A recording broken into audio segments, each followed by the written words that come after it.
ML Gamer, Major League or Machine Learning. In this video, we'll be discussing the use of reinforcement learning in playing Sonic the Hedgehog. Introduced in 1991, the blue hedgehog has since been an iconic character in the scene of gaming. The premise of the game is simple. Sonic has to speed through obstacles, jump over platforms, and avoid enemies and traps altogether and reach the exit at the end of every level. To achieve this, we use deep Q learning. At each time step, Q learning approximates and finds the maximum expected future reward of any action, whether it be to move left, right, or jump. However, taking the maximum overestimated values introduces maximization bias in the learning. A solution to the problem is to use double deep Q network.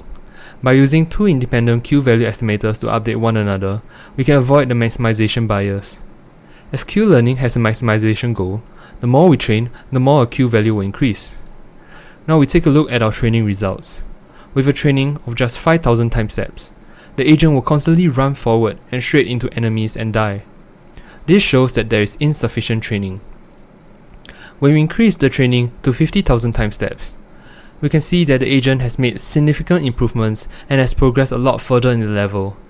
However, it is stuck at the only loop in the level and is unable to progress further. More training is required. After training for 1 million time steps, the agent is finally able to complete the level.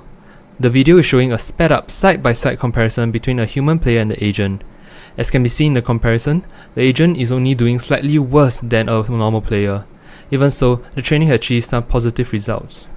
In earlier training iterations, the agent would jump off the cliff and reach an area filled with spikes that is difficult to traverse.